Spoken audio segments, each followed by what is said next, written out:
married early? We did. We dated. I put mine off too long, dude. I should have been married 5 years before. All right, we don't have the TV, but I already know we're set up here, so we're gonna do one more check. Mic check test. Let me hear you, brother. Check, 1, 2. You can get close. Yeah, can you pull it a little closer? Yeah, whatever you want. Yeah, that's good right there, man. And Usually sit up straight. I'll just turn you on. Oh, do you need some pillows? I was gonna say. No. I'm old. I gotta have pillows behind my back. I was gonna copy what you were doing. All right. Got my phone here. You know, the cool churches are doing podcasts. Man, yeah, it's cool. Hey, you know, it. I'm like, I think I'm you like, do you can have gain time a to do lot it? more. I'm like, what are... Let me make sure you we're both in here. You're I see all tall. these guys doing it, and I'm like, check, 1, 2. I'm like, all right, how do you get time to do that? I guess they got people paid to do stuff. Bro, look, I know. I'm trying to hand off everything I can. You and me both, we're delegating it, dude. All right, let's go ahead and get started here. Welcome to the Junto Podcast. Excited to be with you guys today. Got my boy, fellow pastor, fellow community guy, Brother Adam Couples. You told me not to call you pastor, so I'm not gonna call you pastor. So, dude, good to have you. What's going on, man? Absolutely, man. It's an honor to be here. Yeah, we were both talking, and we said we wait till, and we've got some exciting things to talk about with Cross, but we wait till this moment to connect, and we said we should have been doing this a long time ago, but dude, excited that you kind of reached out, and it's so funny because I've been wanting to reach out to you legitimately, and I'm not just saying that. Even Heather and I have talked about, dude, we got to connect with Adam, and Cross, and so that opportunity has come. And so with that, we're going to talk a lot about some upcoming things you got. We're going to talk a little bit about our history. And speaking of that, talk to us. We have some shared history, Adam.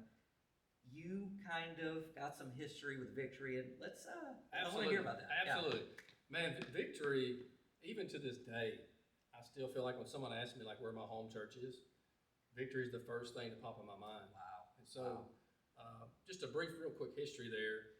I moved around like 4 times. I went to 4 different schools, and we landed back in Marion in 3rd grade. And I call it 52 Surrey traits, right? That's where we landed. And across the street were these long-time standing members at Victory. Yeah. Tina and Jack Murphy. Oh my gosh, yes. And they pretty much knew we needed to be in church, you know. Right. And so they invited us to church. And Victory was a game changer. That's where I found Christ. Wow. The children's minister at the time, Miss Sandra Papp, she's gone to be with the Lord. She shared the gospel with us. I didn't realize that's where you got saved, dude. Yeah. Like, wow. That's where we got saved. She shared the gospel, and you know, I think Pastor Mike, for the longest time, I had no idea. He had me serving in all these different areas. Yeah. And I mean, he mentored me. He put men around me to just kind of help, you know, be those father figures. Wow. And just growing up, I didn't consider myself as somebody who was going to go into ministry, but I think Mike always knew. Amen. And so, I mean, I'm at church hanging out in the sound booth, you know, eating donuts with Chat Gaddis. Right, exactly. My boy. Just I got on forever about Chat. Having fun with Chat, right? Yeah. And then all of a sudden, you know, Mike's got me up there with those, remember those old school projectors? Oh, do I? They had the little clear sheets and everything. Oh, yeah, absolutely. And they're like overhead projector. the overhead. Yeah, So Mike's got me doing stuff like that. Yeah. And anyway, long story short, Victory is always going to be home. It's a special place to me, and that's where I got my foundation. And I've had people tell me many times, it's like, man, you got a lot of Mike in you. Well, that's because he's like a spiritual father to me. Wow, dude, that's awesome. See, I'm learning stuff right now, and I knew you had a past, but man, I didn't realize that's where you found the Lord. And so we know without that salvation experience, dude, that I mean that's where it all begins. Yeah. And so Heather was. We found this, and I'm gonna put this close up. So Heather was digging around one of the rooms the other day. She said, "Oh my gosh." She said, I found a picture. Check that out, bro. Dude, look at you. Where was that? That is a blast from the past. Oh my gosh, that is our youth group. Dude, was that Hot Springs? Where was that? You remember? Go. Oh my gosh, there's Drew, man. Is it? Yeah, the Drew's in there. That's exactly Drew. right. My boy's holding the old Gatsby gun. My Dude, gosh. that is funny, dude. But yeah, she started up on that. I didn't know if that's something you would want to keep, but we were going to offer that to you if you wanted it. This is a classic, That's man. it, dude. It's like, how old were you in that picture, by the way? Man, let's see, looking at the age of Nathan in there, man, we were probably just early teens, man. Gosh, Early dude. teens. Wow. Because there's Lindsay. Yeah, Oh yeah. my gosh. Isn't that wild? Yeah, this is a cool surprise. And dude, the fact that we never see that, and we had scheduled this, and then Heather finds it, it was like a God thing. We're like, oh my gosh, it was meant to be. And so I wanted to share that with you. And man, you know, here we are, grown folk now. I've been on staff with Victory 15 years. Yeah. You have gone on to since plant Cross Community. What year did you guys plant Cross, by the way? We started Cross, we opened June 1st of 2014, Wow. which is the exact time they tell you Not to plant a church. We didn't know that. What's wrong with us, dude? Yeah. That's funny. 2014, Yeah. you were located, what, off James Mill, or? Yes. So we had this middle building. It was just a warehouse out there. Right. And I remember Steve Lackey. I said, "Hey man, can we rent one of your buildings?" And he just kind of looked funny at me. He's like, "I mean, you can, Al. But why? You know, that's all we could afford. It was $950. Unreal, dude. It was $950 a month for 4,500 square feet. Dang. It was just a warehouse. Bro, that's almost unbeatable. I'm thinking $950 a month. Good Lord. I'm a young buck, and I was like, okay, we can do that. Let's do it. Yeah. And Jeremy is so funny, man. Like, you know, you've worked many different jobs too. Come on. So I'm working doing Storage Wars like the TV show. Oh my. Because He's getting those. That is a trip, dude. And so like I would use the bay door in that building, and I would, you know, I'd go off and. By the way, you don't find all the stuff they find on the shelf. Exactly. Like it wasn't like that, okay? And so I'd store the stuff there, and that was kind of like my tent making job, like Paul.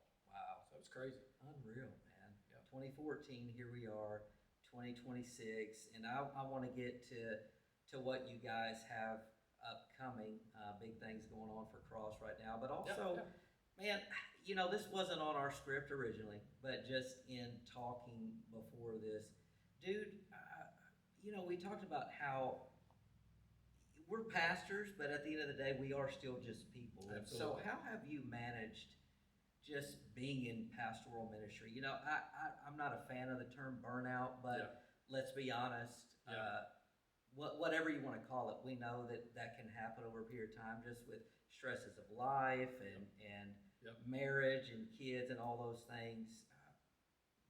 You know, how has the Lord provided, or is there anything you can just glean from your years in ministry, man? Absolutely. You know, just being brutally honest, we are just people. That's it. And people don't always know that. They think we can handle more than we can handle. Right. And they kind of put the stamp of Jesus on us, and we're not. Wow. Like we point to him. My gosh, dude. And I have had seasons where it was like I can't do anymore. And I think part of that stems from, you know, having a heart that wants to reach people, right? You want people to be happy. You want them to love what they're coming to. You want them to grow in Christ. And if you fall into the I've got to be Jesus to them. My gosh, dude.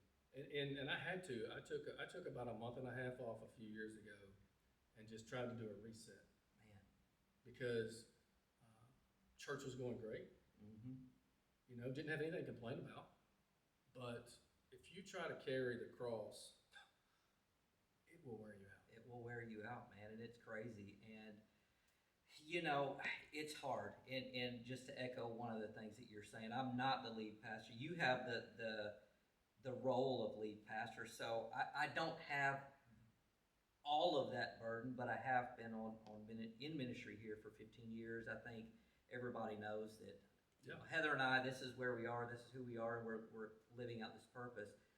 What I can say though is that I can relate to you on so many levels, and just dealing with the expectations of people, you know, and what they expect from you. And I'll be honest, it's hard not to get a little bit like I had to ask the Lord, please work in my heart, because let me give you an example. You know, you pour into people, you're there for them, you counsel them, you do whatever you can, and then bam, they just vanish and they leave. But they still expect you to be their pastor. They do. You know, and so I had, you mentioned that you had to kind of reset. Yeah. I had to ask the Lord, because I found myself getting felt the compassion leaving me. I felt the empathy, and I felt, and I don't want to be in that place. Yeah. Because I do want to love. But man, can you relate to that? Just Absolutely. feeling like, dude, here we're pouring into you, and it's like they just think you're a spiritual piggy bank. They do. And what's really tough is, and you've experienced this, we all have, is there's some people when they come along, you think, wow, they are going to stick it out. They're going to follow Christ. Oh, yeah. They got your back. And then there's some people, you meet them the first time, you're like, this dude's not going to last very long. Right. But to be honest, I have seen the people that you didn't think were going to last. Right. God did the biggest work in their heart, and the people you thought, dude, would just move on. It's crazy. It is so crazy. And what's so funny as I'm sitting here talking to you is that I know that Cross has received people that have left Victory, and we have received people that have left Cross. Isn't that so wild to think about, dude? It is. Like, it's so is. funny. And you know, people, I say this all the time, we have such a consumer mentality that people, they want church the way they like it. Yeah. You know what I mean? Yeah. It's like how you like your coffee. It's the Burger King mentality, have it your way. Yeah. And so what we're trying to build in our culture is covenant relationship, dude. God is a God of covenant. And so as a creation, you know, the Bible says we're a new creation in Christ. We are now His. Then we have to be people of covenant. And I know that's hard to do, man. So, but I'm with you on that. Like, especially if you're watching this, listen to this podcast, and you're going to be new to church, or maybe you're trying to find a new church. Wow. You've got to realize the person with the microphone in their hand is just a man. Come on, dude. And they can't keep up with 400 people's lives. That's exactly They can't know when your kid spills their tea, and they know when to call you. Like, you have to. I'm glad y'all are hearing it from him, because maybe you'll receive it better. No, seriously, because, you know, people get, well, they didn't call me, and, you know, people will leave. We were in the hospital. We didn't, like you said, 500, 600. Yeah. How in the world can we know everything, or how can we be there? And, of course, we do our best.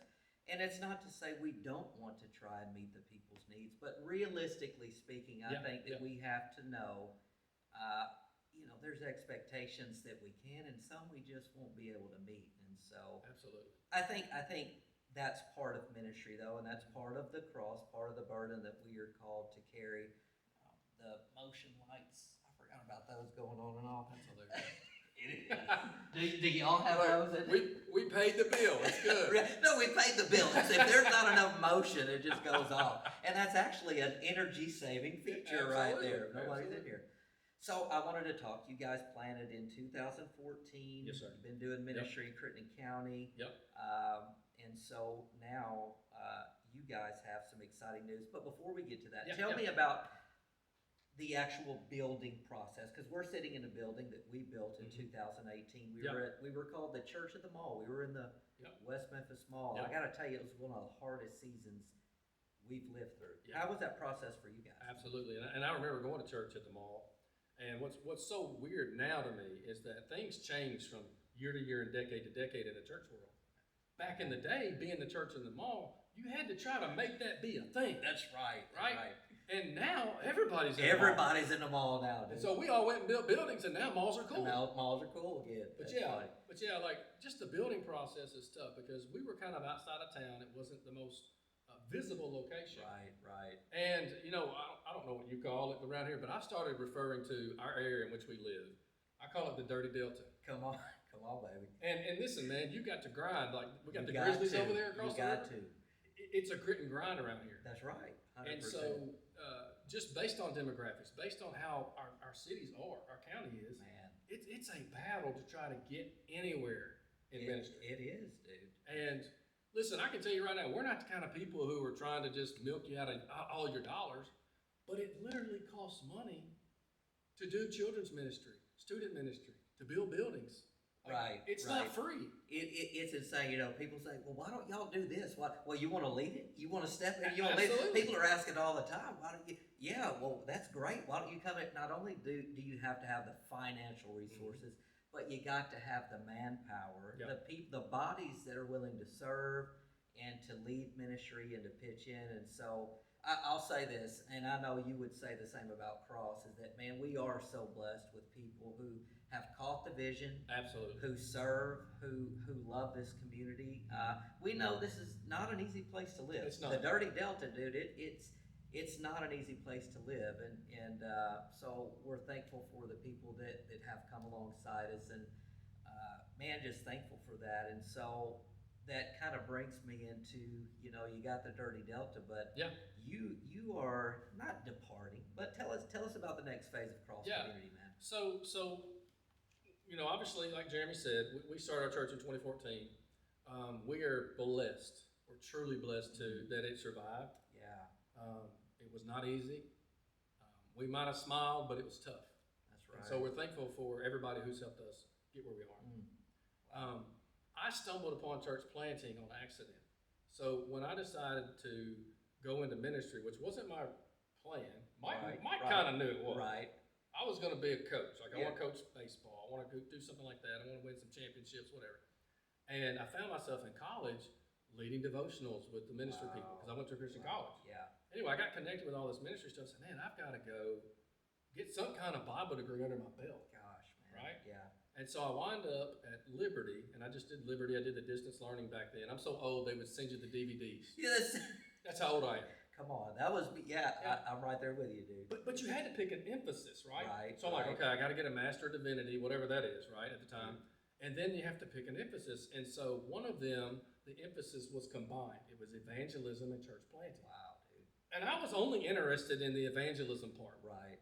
And so I feel like I stumbled into this thing called church planting. When we started studying and having to read all those books, write all those papers and all that, I fell in love with the idea of seeing a vision that's on paper and starting something and seeing it grow. Wow. And here's the reason why. Statistics still tell us today, the people that are reaching lost people the fastest, church plants do that. Wow. I mean, Victor was a church plant. Yeah. They reached me. They reached across the street. They reached me. Yeah. Wow. Now, our churches are older now. Yeah, exactly. They're still reaching people. That's Right. our goal. But I'm amazed because when you look at communities, even when we looked at Marion, I said I would not plant Marion. Wow. Wasn't going to do it. And there you are. Right? And my, I guess girlfriend at the time, wife now. Why? Come on. She looked at me. He put a ring on it. Yeah, I needed to put a ring on it. I'm glad I did. But she told me, she said, why not Marion? I said, no, we're going to cross the river. We'll go somewhere out there. Right. And she said, you need to pray about Marion. And I said, no. Wow. About 2 weeks later, it was like God said, Adam, there's room here. Wow. Because different Powerful. churches reach different people. That's it, dude. You can have the same doctrine. You can have this. You can have all these things that align, that you agree upon. But for some reason, the way God set it up, different churches reach different people. It is so true, man. In the same community, could be very similar, and it's just something. And that's why we say, you know, we don't want you to feel like you're joining this church. We want to know that you know that God is leading you to this place. And Amen. so you're exactly right, Amen. that different people are drawn. And so, dude, not only did you plant here, but you've been successful. And what year did y'all build y'all's building? I think we built ours in 18. So we were blessed because when all the prices jumped because of COVID, Right. we had everything locked in. Wow. So it really took another year extra. So you can Yeah. say 21 if you will. Got you. Because it took a long time. And obviously it was a game changer for us. Wow. And, you know, you go from a much lower payment to now we don't, you know, it was this big step of faith. Yeah, that's right. That's right. And I'm just thankful. I'm thankful that God blessed it. And then I would just answer your question about like church planting. Like, why do we want to do this? I don't know if are you a Top Gun guy? For sure, bro. Like Top Gun Maverick? Come on. Yeah. I was so worried they were going to mess it up. No, they didn't mess it up. They didn't mess it up. And I think they're doing another one. Yeah. I've heard. I've heard that too, and I'm like, don't mess it up. Come on, exactly. But there's a part in that movie where this guy's like railing on Tom Cruise, Maverick, right? Yeah. He's railing on him about you should be a two-star, you should be an admiral. by now," and all this. Exactly. And later on in the movie, he's talking to Iceman, and he's just like, man, I'm a pilot. That's right. And we had this goal of starting more campuses. And we would send somebody out. We'd raise a guy up and send him out. And as I kept thinking about it, I had turned 40 a couple years ago. And it kept beating me up. It's like, no, Adam, you're a pilot. Wow. I'm a church planter. as Medea said, it's my Dana. That's it. That's it. Come on. And I couldn't leave it alone. The wife couldn't leave it alone. You know, we said we'd never do it again, and never say never. Come on. I learned that. Well, I guess you'd say the hard way for sure. And I think we take a lot of things for granted, but I also think you learn a lot through making mistakes. Oh, 100%. And you know, I'm sure you made your fair share of mistakes, but man, Absolutely. you've also look what God has done, and so look what you've learned, and look at the successes, man. You know, it's amazing, honestly, and it's not easy. You know, we went through this process, and for us, we were very involved in every aspect of building this building. Heather would wake up at 2 a.m. and go, "Oh, we got to order things for the restrooms, hand dispensers," and that. Like literally, it was. We were that involved in the building of it. So the fact that you're willing to do this again, you know, and are you guys building from scratch or what? Yeah, so what we're doing is we've been going around, my wife and I, and we're meeting with different organizations that help church plants. And so we have been trying to raise some funding to do that. Cross is going to help with my salary, which is very comforting. Awesome. Yes. And where we're moving to is Northwest Arkansas, and that's because there's so much population going that direction. There's a town called Centerton that we've kind of focused on. A couple of years ago, it was the 6th fastest growing city with a population of 20,000 or more. Wow. In the U.S. Wow. And so we tried to see, okay, where's a place that needs a church that's like us? Wow. Because we want to reach those people. That's crazy. We want to reach unreached people. Yeah. And so, obviously we're trying to raise some funding. It's so important. And it's different. Every context is different. Every culture is different. And so right now we're looking at, we're looking at starting in a school. Really? Yeah. Wow. So set up and tear down, which is crazy. But I mean, we just went and picked up a sound system. I flew down, one-way ticket. No way. Down to Texas because I found a sound system down there. No way, dude. And loaded up this truck, man. And drove back.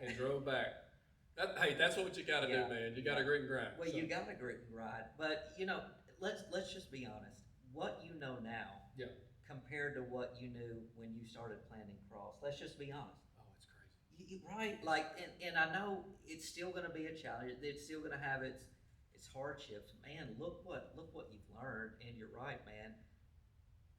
People need the Lord. People need to hear the good news of the gospel. And so the fact that you guys were willing to do that, it's kind of exciting. It excites me a little bit. And it's not kind of exciting. It is exciting. And I'm excited for you guys. Tell me about Cross here. Are you still, I know you said, you still going to kind of be in charge to some degree, just got an interim? Or? Absolutely. So what we did this time is we brought a guy in, Ronnie Hughes, who's going to step in. He's kind of like our interim, we call him our interim teaching pastor. Awesome. He's going to carry a lot of the preaching load right now, along with some other staff. And I will remain senior pastor, so I'll oversee the campus, but there will be somebody preaching live right here in Marion. Man, awesome. And so, you know, we're not going to forget about one location to the other. Yeah, that's right. And I kind of joke around and say, look, Cross is having a baby. Come on, dude. Right? And we got to surround this new baby with a village. That's it. And we're not going to stop here in Crittenden County, and we're not going to stop up there. Like, we're going to reach as many people as we possibly can for the glory. That's right. And you got 5 in mind, right? So 5 churches in 10 years? Yeah, so we want to have 5 total locations within I'd say 2036. We give ourselves 2036. But here's something we've thought about doing. We're not opposed to starting churches overseas. Wow. Right? Yeah. So you've got people groups like we visited Honduras a few years ago. We did a mission trip down there. There's places like that truly have a need. Oh, absolutely. And if we could help plant churches there, we consider that just as important as here. And we would totally let that be some of our locations. Dude, that's amazing. You're right. I mean, those other countries, we take it for granted what we have here. You know, you say in the South that you might see a church on every corner. It's like Walgreens, right? And you can take that for granted, man. You can take it for granted. And there are places that don't have the luxury of hearing the good news of the gospel the way we do. And so, dude, that is awesome, man. Excited for you guys. Tell me what your timeline is. When are you guys thinking you're headed on? So it looks like we're going to be moving in June, sometime in June. Dude, so June is the thing. Wow, that's right. That's like we're in May pretty much. It's June. So. And the plan is to launch or open the second location, and we're calling it 479 Church. Here's the reason why we didn't call it Cross. because there is a mega church in that vicinity. Got you. And so I'd call them, Jeremy. I'd say, hey, do you mind if we would lease your facility? I'd say, my name's Adam from Cross Church. And they'd say, you're from Cross Church? So they thought I was, Yeah, I thought you were they thought big time. Yeah, I thought I was Ronnie Floyd or something.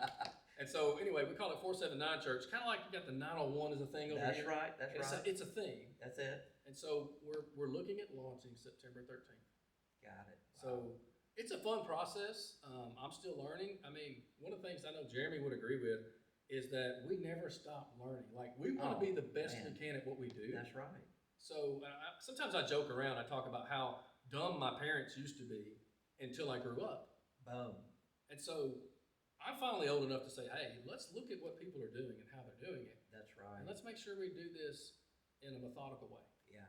Well, I mean, you're exactly right. You know, you do think your parents are dumb until you realize, man, my parents actually knew. And we were kind of having that conversation before we hit record, is that, you know, for a long time, my dad, who was in ministry, I didn't understand it for a long time, because at the end of the day, he was just a man, a called and anointed man, but at the same time, he had his struggles. And I didn't realize that till I became a man in ministry, walking through much of what he was going through. And so, dude, I'm encouraged. I'm excited for you guys, and I'm a little bit, I don't know how I feel. I don't know. I'm not jealous, but I'm almost excited. You know how you get excited? I'm like, man, he's going on this, what feels like an adventure. You know, I'm a big Lord of the Rings guy, so it's like the adventure, you know, the adventure of everything. It sounds like you guys are in the middle of it. I know you're taking some, you got some people helping you out? So we've got to get a group of 45 adults. Like, you got to build the team, you got to get it right. Because our goal is to have everything going when we open. Man, that's awesome. Because we want that family of 4 or 5 to come in and they've got something for their kids, their babies, etc. So they can just get plugged right in. Well, there's a couple from our church that actually, one of them was Elliot Driver and his wife. Their family's moving with us. And so he's an elder at our church, and they found Cross through an egg hunt that we did. Wow, man. And I didn't even introduce myself to him as pastor. I was just like, hey, my name's Adam. Wow. And so Elliot shows up to church. Long story short, now he's an elder at the church. Now his wife works at Cross. Yeah. And so when we presented this vision, they felt led to go. Wow, man. That's awesome. And I mean, they're actually moving faster than us. I think their house is sold. They're getting ready to go. Yeah, I saw their house went up for sale, and so and that's what you need, man. You need people invested in the vision, and I think that speaks a lot about your leadership too. Let's be honest. You know, people follow people, and we know that they follow the leading of the Lord as well. But at the end of the day, too, we know that they follow people and they follow good leadership, and so I think that says a lot about you and what you guys are building at Cross. And so we're excited to be moving into phase 2 sometime in the future here at Victory too, man. But so many similarities and the shared history that we have with Victory. We're just super excited. And so any parting words or any words of advice to maybe some church planners that might watch this, or maybe somebody in ministry who's just struggling and they're feeling the weight, the burden of ministry and what it is just to be human and to try to lead people. You know? For real, a couple things for sure. Mike always told me, Pastor Mike, when I first got into ministry, he said, Adam, he said, delegate, delegate, delegate. Wow. I didn't learn that early on. Should listen to him, but I do it now. I know that's right. Find capable people, train them. Wow. Give them the task before you give them the title. And let people do ministry. It's not about us. Let them serve. Let them grow people. Send people to them. Everybody can be discipled by someone else other than you. That's it. And so I would say, number 1, delegate to capable people. Wow. And that'll get you a little more sleep at night. Come on, dude. But also this too. A lot of people in our local area, right? They think that what we're doing is crazy. You already have a church. Your wife has a great job. Wow. You're a hometown boy. Yeah. Why would you uproot at 42 when you seemingly, in our Americanized version of made it? That's right. Why would you go somewhere else? Why would you uproot and why would start you over? Feels like, you know. Here's what I would challenge. Why is it weird that God would call his people, Mm. not just pastors, that he would call them to go. Wow. That shouldn't be weird. Yeah. Now listen, everyone can't go, right? There's a community here we want to reach. That's right. But why is it so, it shouldn't be weird, Jeremy. That's it, man. You know, all the greats in history, in Bible history, you know, God called, many of whom were older and settled. Yeah. I'm gonna walk back here just to make this light come on. Yeah. You know, I'm thinking about Abraham. I'm thinking about Moses. You know, and you're exactly right, dude. I think we do get lost in the comfort of culture sometimes, just like you said, Americanized. Well, why? And the reality of it is that when God puts something on your heart, the Bible says, you know, to the world, it's going to look foolish. Yes. And that's exactly what's happening here. And so God has put a vision in your heart, and your wife has joined in on that and confirmed that. Yes, and so, you know, it to a lot of people, it looks foolish. And I would just encourage you as a fellow pastor, as a brother in Christ, dude, you know that you have the leading on the Lord. You know that you're being obedient to what he's calling you and your family to do. And here's the difference. And I've seen this time and time again, the difference between people who are successful, if you will, and we're talking success in spiritual terms here, but are those who are obedient and willing to listen to the calling of the Lord. A lot of people get called to do things. Very few actually are obedient to what God is calling and asking them to do. That is so good. And so, dude, I want to encourage you guys. I'm excited for you. I learned a lot today just about our shared history. I didn't realize that you came to the Lord through Victory and through Pastor Michael, whom still loves you like a son and who cherishes those years. So we're thankful for that. And so, dude, we're just going to keep on rolling, bro. You know what I mean? I love it. September. Hey, you got to keep us updated. Obviously, if you're looking for a church home, hit Cross up. We'd love to have you too. What it is, listen, it's not a competition when you say, we know it's going to be the Lord who leads you there. And so with that, we know if you're meant to be there, you'll be there. And if you're meant to be here, you'll be here. But this is what I said when we were texting. It's not about building us up. It's about building up God's community, the heavenly community. And that's really what it's all about, brother. It really is. Excited for you, dude. I appreciate the time, man. Hey, thank you. Absolutely. Thank you, Pastor. Yes, sir. We'll see you next time right here on the Junto Podcast. Be blessed. That was fun. My gosh, that was fun, dude.